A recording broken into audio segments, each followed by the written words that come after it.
So I'm here today with the Secretary for Informatics Policy from the Ministry of Science, Technology and Innovation now, Virgilio Almeida at the Economist Conference Brazil in 2022, Ordem em Progresso, Ordem in Progress. So Virgilio, can you summarize the Brazilian strategic plan around technology? Yes, we are working on a strategic plan for information technology for the next 5 years in Brazil. This plan has 4 big sectors. One is components, which is related to semiconductors and displays, where we want to attract big players in this area to Brazil. And the way that we want to attract them to Brazil is to facilitate their interest in the Brazilian market, and also to provide some fiscal incentives for them to establish in Brazil. The second big sector that we are working on is we have plans for software and services. In this area, we are working towards the creation of qualified human resources people. We want to have a strong basis of qualified engineers and technicians.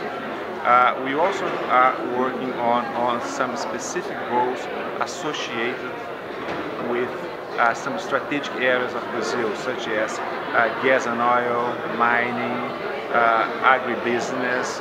In these areas, we are trying to identify what are the long-term needs, so that we can help Brazilian companies to develop the technology that will be needed for those sectors in the next 5 years.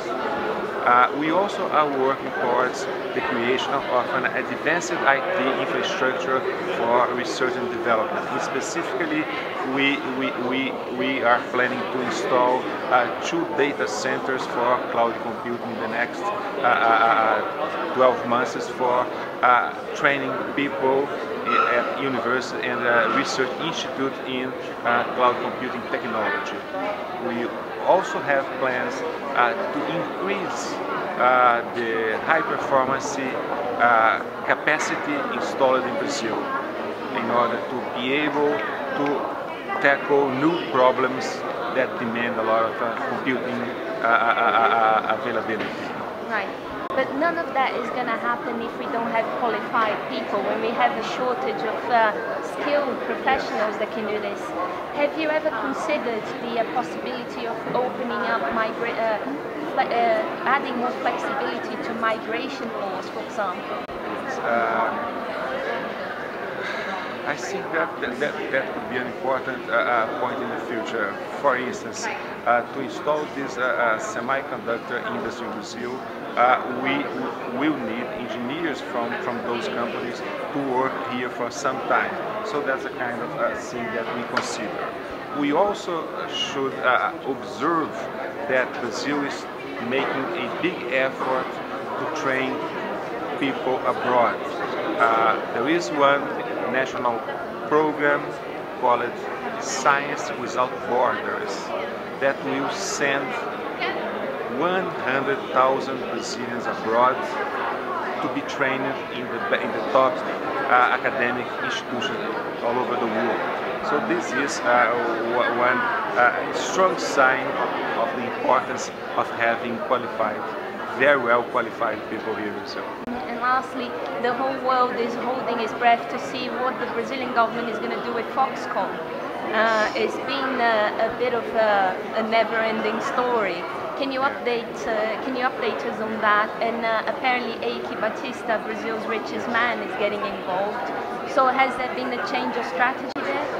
No, we are talking about a big investment and the creation of a new industry for Brazil.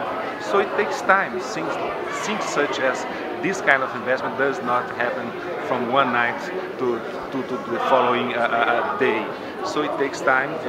We have been working with Foxconn to create the conditions for them to come to Brazil. We have been working with the states to see what are possible locations for this kind of investment, what kind of incentive states offer to this big project.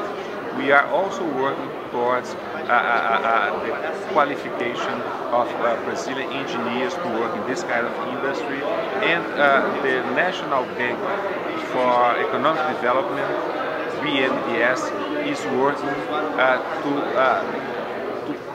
in this, I would say, this financial engineering plan to put together the investment needed to bring this project to Brazil. I would say that things are moving. It's a big project. It demands a lot of interaction with many different groups. And one of our main concerns for this project is that we need to have Brazilian partners, private Brazilian partners, that will be able to absorb this kind of technology in Brazil. So we need investment, and we need money, and we need Brazilian partners to work in this project. Are you talking to anyone at the moment? As you said, the company of Ike Batista is interested in being one of the partners in this project.